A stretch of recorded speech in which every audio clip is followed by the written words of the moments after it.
2025 సంవత్సరం డిసెంబర్ నెల 24వ తేదీన పొదిలి పట్టణంలో యాదాల అవినాష్ అనేటువంటి ఎరువుల వ్యాపారిని Podili sub inspector of police వారు అకారణంగా ఆయన షాప్ దగ్గర ఆయనపై దాడి చేయడం, ఒక పశువుని కొట్టినట్లుగా తను ఆయన్ని విచక్షణ లేకుండా కొట్టడం, పోలీస్ స్టేషన్కి తీసుకుపోవడం.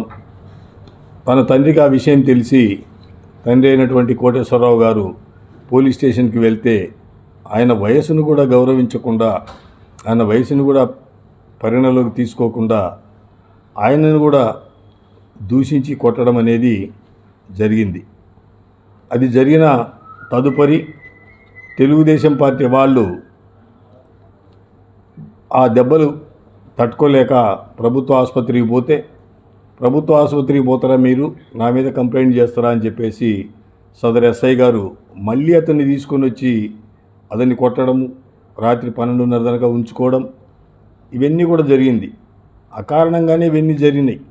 ఆ అబ్బాయికి తగిలినటువంటి దెబ్బలు కూడా పాపం చాలా ఘోరంగా ఉన్నాయని చెప్పేసి అందరికీ తెలుసు. ఒక క్రిమినల్నో, ఒక రౌడీ షీటర్నో, ఒక సంఘ వ్యతిరేక కార్యకలాపాలకు పాల్పడేటువంటి వ్యక్తినో ఏ రీతిగా అయితే 3rd డిగ్రీ లాంటిది పోలీసు అధికారులు వినియోగిస్తారో, అకారణంగా ఒక వ్యాపారస్తుడి మీద అంత దుర్మార్గంగా, పాశవికంగా దాడి చేయడం అనేది సమంజసం కాదు. అదే ప్రకారం ఆ విషయం తెలిసిన తదుపరి తెలుగుదేశం పార్టీ జిల్లా నూతనంగా అధ్యక్షుడైనటువంటి కనిగిరి శాసనసభ్యులు డాక్టర్ ముక్కు ఉగ్ర నరసింహారెడ్డి గారు, స్థానిక మార్కాపూర్ శాసనసభ్యులు ఆ ఇంటికి వెళ్ళి ఆ కుటుంబ సభ్యుల్ని పరామర్శించి వాళ్ళకి తగిన న్యాయం చేస్తామని చెప్పిచ్చినారని మీడియా ద్వారా చూడడం జరిగింది. అదే ప్రకారం 28వ తేదీన నేను ఒక్కడనే ఆ కుటుంబం దగ్గరికి వెళ్ళి ఆ కుటుంబ సభ్యుల్ని జరిగిన విషయం తెలుసుకొని నా యొక్క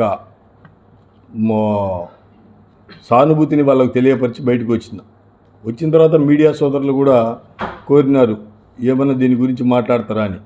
మాట్లాడలే.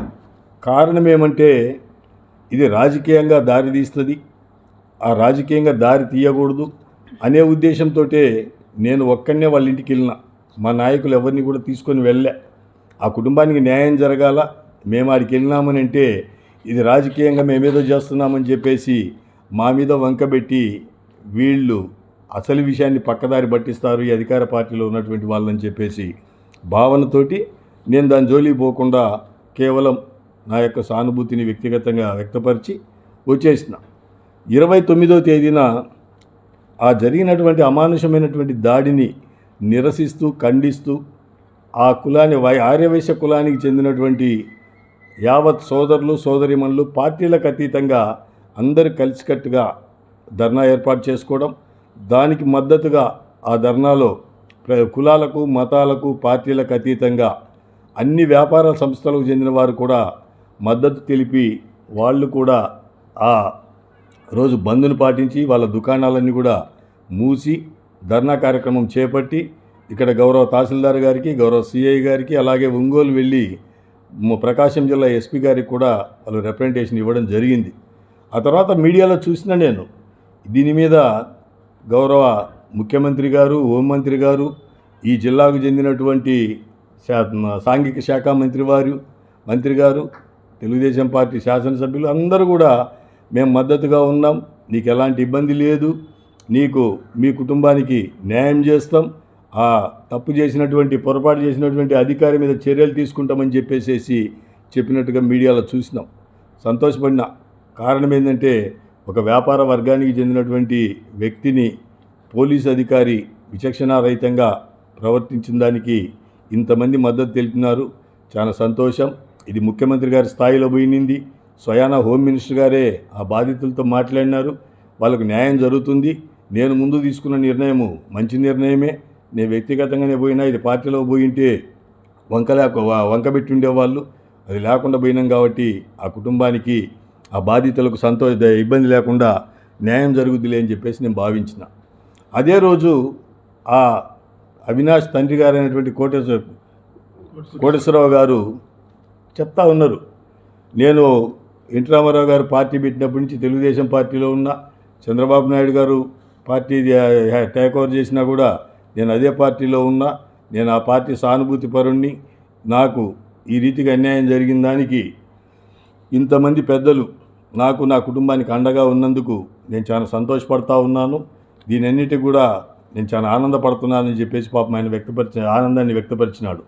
ఎంత ఆనందం అంటే ఆయన కుమారుడు అప్పటి వరకు పడ్డటువంటి దెబ్బలు తిన్నటువంటి గాయాలకు మర్చిపోయినాడు, ఆ అవమానాన్ని మర్చిపోయినాడు, సంతోషంగా ఉన్నాడు. ఎందుకంటే పార్టీ అంతా కూడా నాకు అండగా ఉంది, నేను పార్టీని కనిపెట్టుకున్నందుకు అని చెప్పేసి భావంతో ఆ సంతోషం అంతటితో ఆగలే. ఆయన సంతోషం ఎంత పెరిగిపోయిందంటే స్థానికంగా ఉన్నటువంటి ఒక లీడరు నాకు అండగా నిలబడ్డాడు, ఆ అండగా నిలబడ్డందువల్లనే నాకు ఇన్ని జరిగినాయని చెప్పేసి కూడా మాట్లాడిండు పాపం. ఎందుకంటే అప్పటి వరకు ఆయన కులం మొత్తము పార్టీలకు అతీతంగా అండగొన్న విషయం మర్చిపోయిండు. అలాగే వ్యాపార వర్గాలు పార్టీలకు సంబంధం లేకుండా అందరూ అండగా ఉన్నది కూడా మర్చిపోయి ఏ ఒక్క వ్యక్తితో ఇవన్నీ కూడా చేసినట్టుగా కూడా సంతోషపడ్డాడు. సరే, ఏదైతేనే మా కుటుంబానికి న్యాయం జరిగింది కదా అని చెప్పేసి నేను కూడా భావించడం జరిగింది. కానీ ఈ రోజుటికి 15 రోజులైంది. 15 రోజులైతే ఇవాళకి అతిగతి లేదు. ఈరోజు ఆ మంత్రులు ఏమైనరో, ఎమ్మెల్యేలు ఏమైనరో, ముఖ్యమంత్రి గారు ఏమైనరో అర్థమే కాకుండా ఉంది. ఏంది ఇది ఏమన్నా ప్రజాస్వామ్యంలో ఉన్నామా, నియంత్రిత రాజ్యంలో ఉన్నామా, లేకపోతే ఇంక దేంట్లో ఉన్నామో మాకైతే అర్థం కావడంలే. అంతటితో ఆగకుండా బాధ్యత కలిగినటువంటి రాష్ట్ర ప్రభుత్వంలో ఒక సాంఘిక సంక్షేమ మంత్రిగా ఉన్నటువంటి మంత్రివర్యులు మళ్ళా మా మీద బురదేస్తాడు.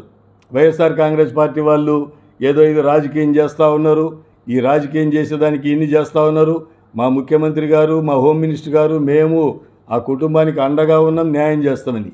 ఏం చేసినారు 15 రోజుల నుండి? మీకు దెబ్బలు తిన్న వ్యక్తి దెబ్బలు తిని కూడా అవమానపడి కూడా నేను గర్వంగా తెలుగుదేశం పార్టీ కార్యకర్తనని చెప్పుకుంటుంటే కూడా మీకు కనీసం మానవత్వం ఉందా?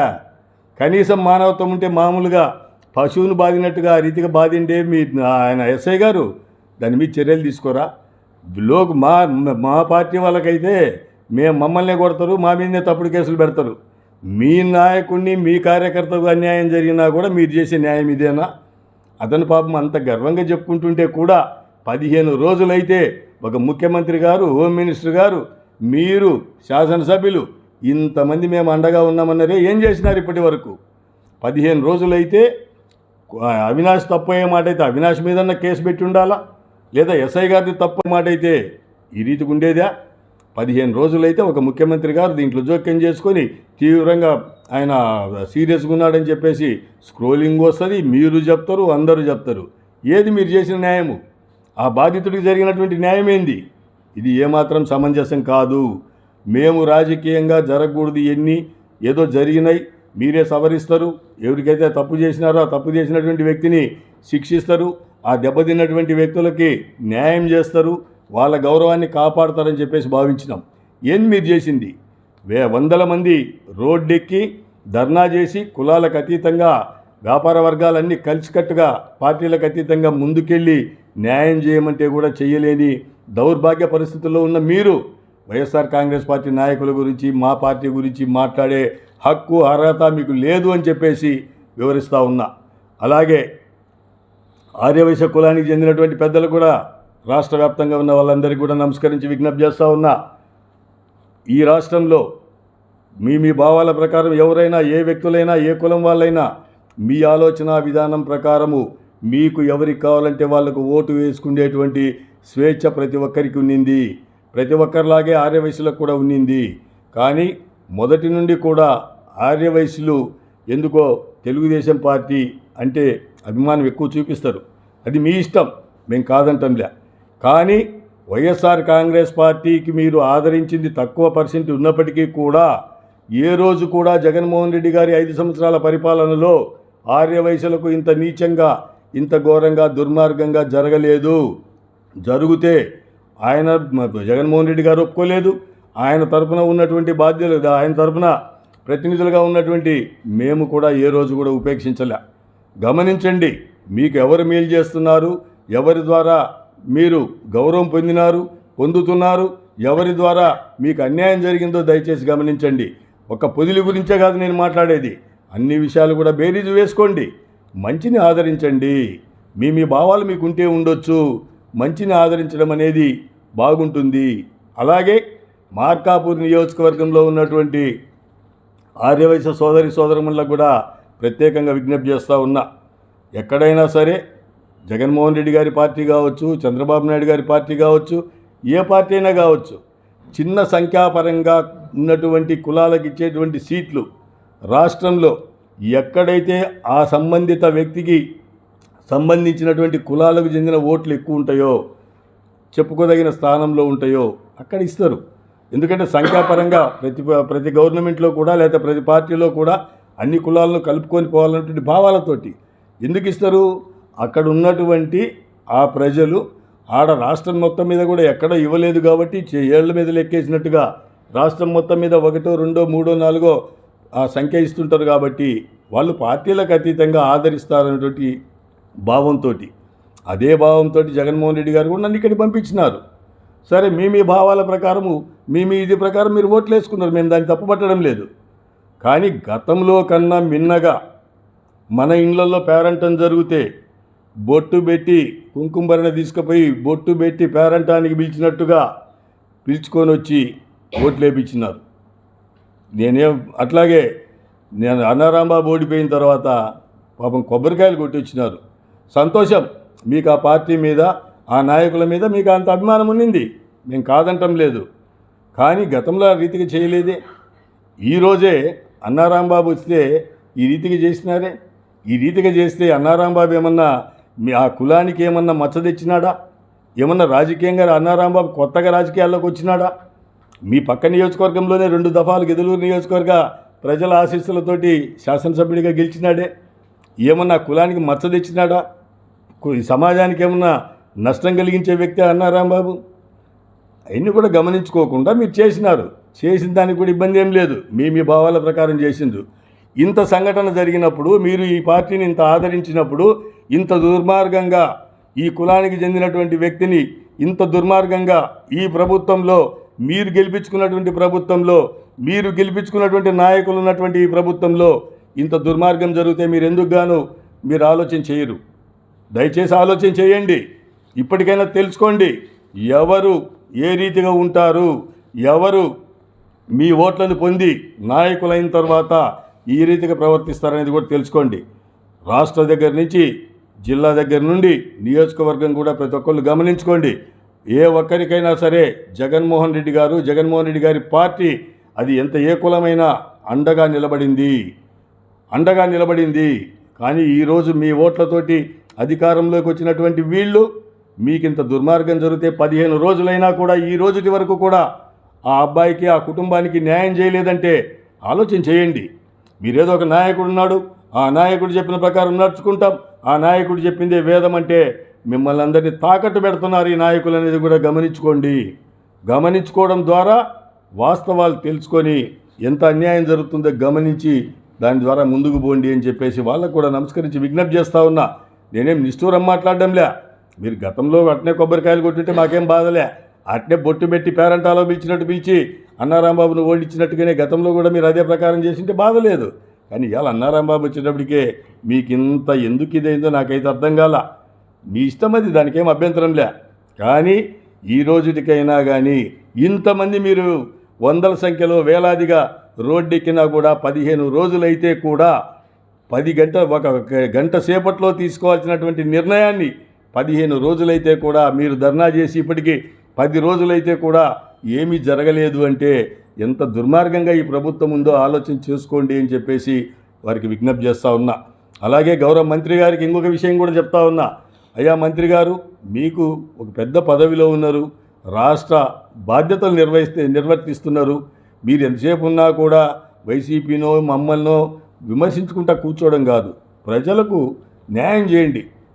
ఇంత దుర్మార్గం జరిగిందని పట్టించుకోండి, ఆ కుటుంబానికి న్యాయం చేయండి. దాంతోపాటుగా గతంలో మీరే చెప్పినారు ఈ పొదిలికొండ గురించి.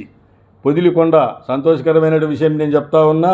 పొదిలి గ్రూప్ ఆఫ్ టెంపుల్స్ని తీసేసి మనం మరిపూల్లో కలుపుకున్నామని చెప్పి మీ నోట్లో నుంచే వచ్చింది.